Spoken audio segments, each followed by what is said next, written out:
I used to think that life-changing ideas were like lottery tickets, granted only to a chosen few.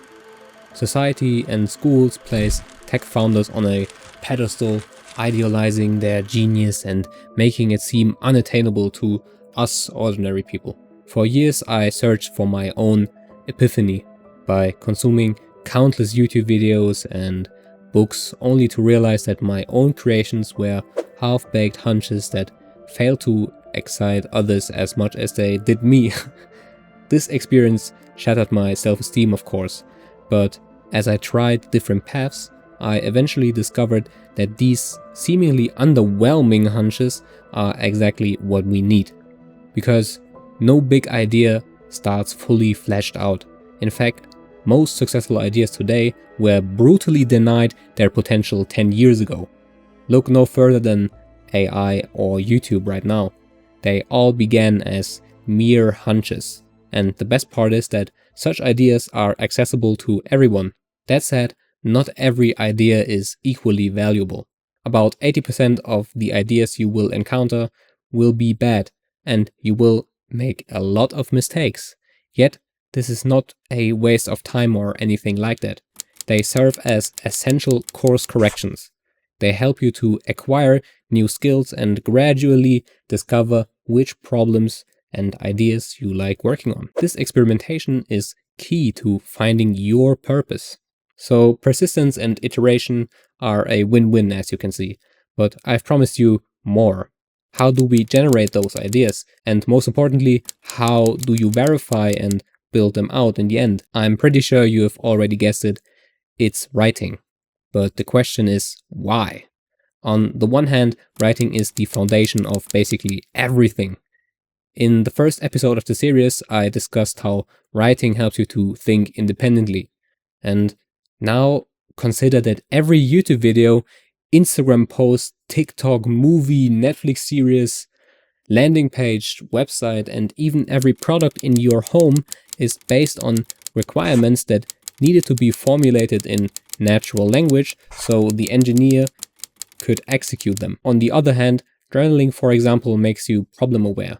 Nearly all of my entries from 2020 to 2023 consists of complaints about aspects of myself and situations I could not accept.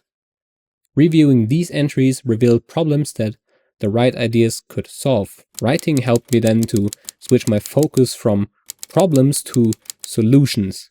And most of the time, I already had a solution in mind, but couldn't face reality or the truth. For example, most of my anxiety could have been solved with simple exposure.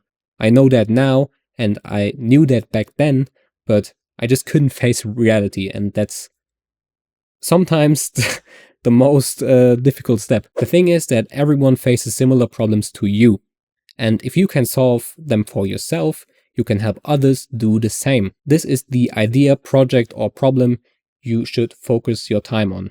It directly improves your quality of life and offers an opportunity to serve others. This is as purposeful as it gets right now. You definitely won't feel more purposeful by following some laid out plan from some guru online. You have always been your own purpose. Writing just gets you into the position to start solving something. And that's the key here. You can then take it a step further by publishing these solutions for others to read, which allows you to verify your ideas. And it's important that you develop your perspective before doing that. Do the inner work yourself and don't just copy what works. I mean, sure, everyone imitates in the beginning and it also works for a while, but being independent also means becoming a thought leader yourself and not relying on others to tell you what to do and think. Now let's make it a bit more actionable and outline a roadmap for your possible writing journey. First, start journaling. And journaling is about writing freely to make sense of your own experience without worrying about grammar or perfection. This is all about understanding more about your mind. It's meant to be raw and unpolished and not necessarily meant to be shared and posted. Then the second step would be reviewing. Revisit your journal entries weekly and mark insights that spark your curiosity. Look for recurring patterns in the problems, solutions, and ideas you are writing about. Even if your journal is mostly complaints, that's a win in my books. Your mind is basically begging you to finally change something. You have to listen and take it seriously. That's where your own path basically begins. The third step would be to start solving. As I've hinted, awareness is already half the solution. If you can make a habit out of journaling, you'll once in a while hit days where everything suddenly just clicks and your understanding deepens drastically. 80% of my entries are basically useless and they will also stay that way, but 20% of them generate weeks worth of content. If you are aware already, you can also try the holy trinity of every writer, which is a habit stack consisting of writing, reading, and walking. You have to write to ideate, plan, and build, read to expand your perspective, and walk to give your subconscious mind room and time to connect different ideas together. This ensures unique ideas that only you can bring to the table. And the last step would be to validate. You have to recognize that everything you write and share is already a minimum viable product. By publishing your ideas and gathering feedback, you validate your concepts. Seeing that a lot of people need genuine help with a specific skill or topic gets you into a great position. That's where you can systemize your solution to help people even more and even faster. What I mean by systemizing is building a product.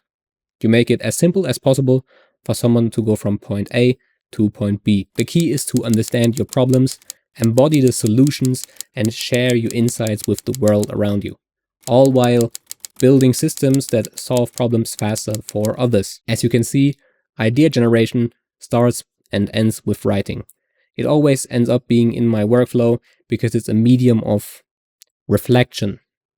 I write to understand, I write to explore ideas, I write about problems I'm solving, and I write to promote products and so on. This list could go on infinitely, but keep in mind that I am biased. Writing is what works for me, and it's my perspective. You could skip writing altogether and focus solely on building. I just want you to become a creator. I recommend writing because it helps you to look within and to start thinking critically. Don't let others tell you what's right and wrong, or what you should be doing and what not. Question me and this video as well. Writing is just a tool to do so. Writing is thinking, and thinking clearly in a world full of noise is a superpower. Yeah. If you're interested in learning more about my writing process and maybe templates I'm using, then let me know in the comments below. Yeah, that's about it. I kiss your heart.